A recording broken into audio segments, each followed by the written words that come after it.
Assalamualaikum, selamat datang kembali di channel Dapur Saira Asisa. Kali ini aku akan buat dua menu masakan yang cocok untuk disantap saat sahur atau berbuka nanti. Yuk simak terus videonya. Pertama, kita didihkan air, lalu kita masukkan soda kue atau baking soda. Kemudian di sini ada daun singkong yang sudah kita cuci bersih. Kemudian kita masukkan ke dalam air yang sudah mendidih tadi ya. Nah, ini kita tekan-tekan, pastikan semua permukaan daun singkong terendam air ya. Nah, kenapa aku menggunakan baking soda atau soda kue? Gunanya untuk menjaga daun singkong agar tetap berwarna hijau walaupun sudah direbus agak lama. Nah, setelah mendidih seperti ini siap untuk kita angkat. Nah, ini dia daun singkong yang sudah kita rebus, lalu kita cuci bersih, lalu kita peras airnya. Kemudian kita ambil satu genggaman daun singkong yang sudah kita peras, lalu kita potong-potong. Untuk besar potongannya kalian bisa sesuaikan ya. Nah, kalian bisa lihat dari warna daun singkongnya ini tetap berwarna hijau ya teman, walaupun sudah direbus, jadi tidak berubah warna dari daun singkongnya. Nah, setelah kita potong-potong, kita sisihkan terlebih dahulu.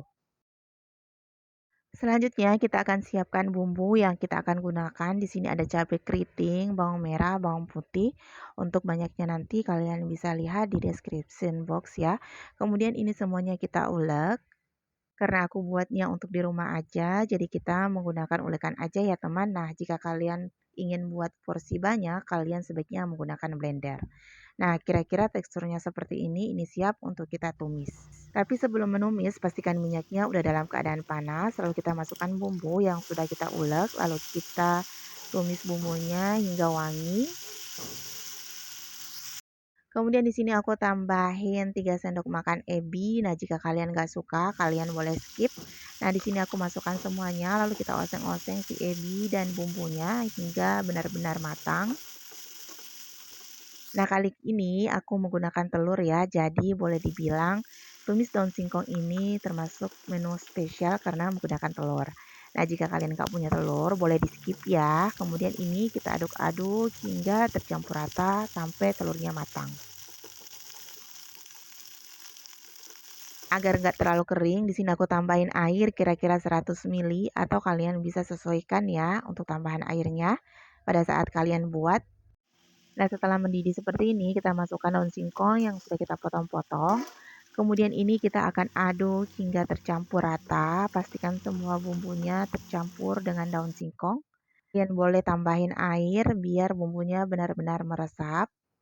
Nah, di sini aku juga akan tambahin beberapa cabai rawit biar lebih nendang atau lebih pedas ya. Jika kalian gak suka, kalian boleh di skip. Aku tambahin seasoning, di sini ada kaldu bubuk, garam, dan gula pasir.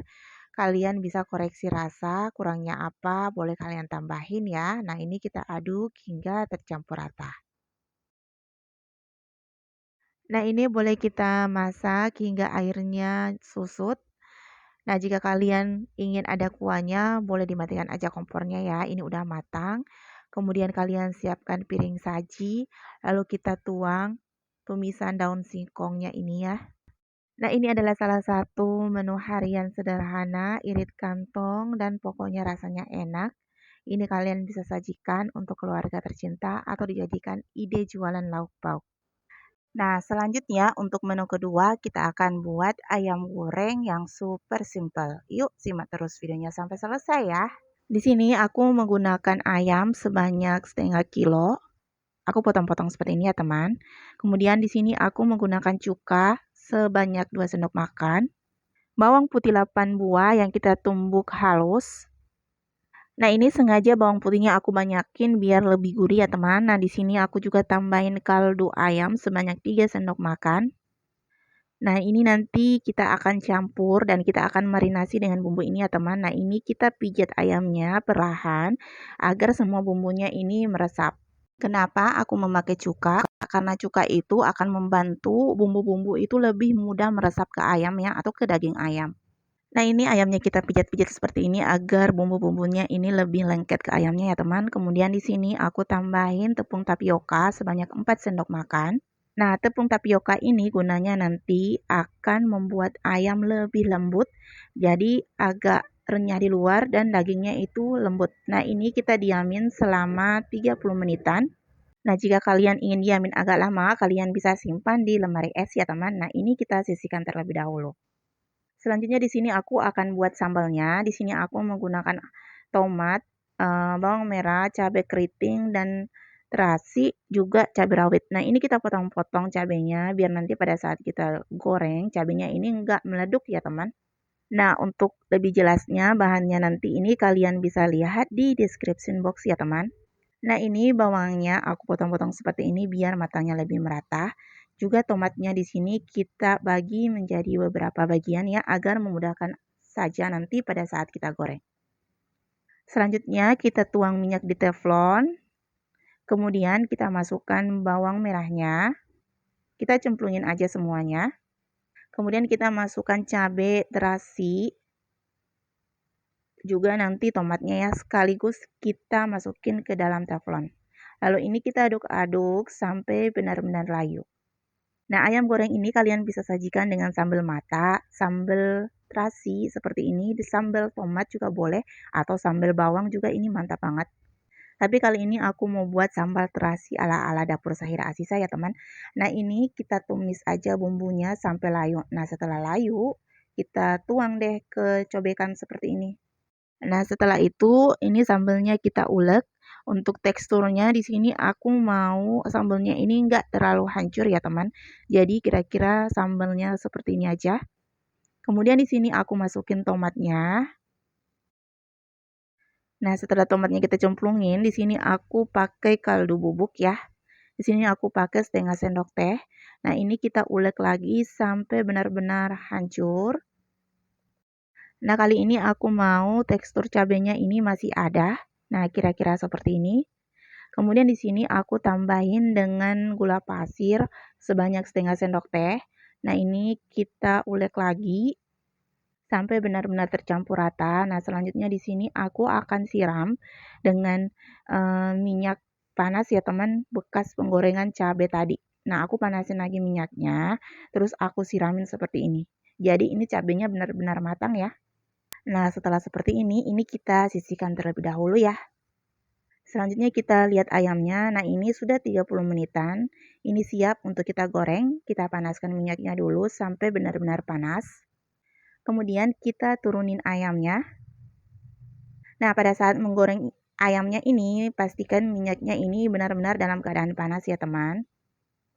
Nah, nanti setelah ayamnya turun, kalian bisa kecilkan apinya dengan api sedang aja, biar matangnya itu merata dan benar-benar matang dalamnya ya. Nah, cukanya tadi itu berguna untuk membantu evaporasi pada saat ayam ini kita goreng ya teman. Nah, membantu warnanya lebih cantik juga dan membantu penyerapan bumbu-bumbunya. Jadi ini ayamnya nanti teksturnya crispy, tapi bukan crispy yang ditepungin ya teman. Ini crispy basah, cuma ini dalamnya lembut banget sampai matang ke tulang-tulangnya. Kalian bisa lihat nanti pada saat ayam ini udah aku goreng ya. Nah, ini kita goreng sampai berwarna kecoklatan seperti ini. Nah, setelah berwarna kecoklatan seperti ini siap untuk kita angkat.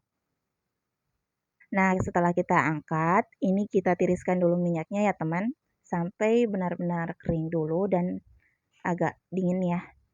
Kemudian ini kita akan tata seperti ini ya teman. Nah, ini ayam gorengnya enak banget disantap dengan sambal atau tumis kangkung. Nah, aku udah siapin juga tumis kangkungnya, tapi aku nggak record. Nah, ini sambal yang sudah kita buat, terus aku kasih jeruk limau seperti ini. Nah, selanjutnya aku akan memperlihatkan tekstur ayam gorengnya ini. Nah, kalian bisa lihat ini lembut banget ayamnya, crunchy banget di luar. Nah, ini matangnya sampai ke tulang-tulangnya ya teman. Nah, kalian bisa lihat tekstur ayamnya. Pokoknya ayamnya ini juicy banget ya. Nah, ini terlepas langsung dari tulangnya. Nah, jika kalian santap dengan sambal, kalian perasin dulu jeruk limunya seperti ini, lalu kita cocol aja. Pokoknya ini enak banget, wajib kalian coba. Oke, selesai sudah resep tutorial cara membuat ayam goreng tapi rasa bintang 5. Nah, jika kalian suka, boleh di like, komen, dan share yang banyak ya ke sosial media kalian. Sampai ketemu di resep-resep selanjutnya. Assalamualaikum warahmatullahi wabarakatuh.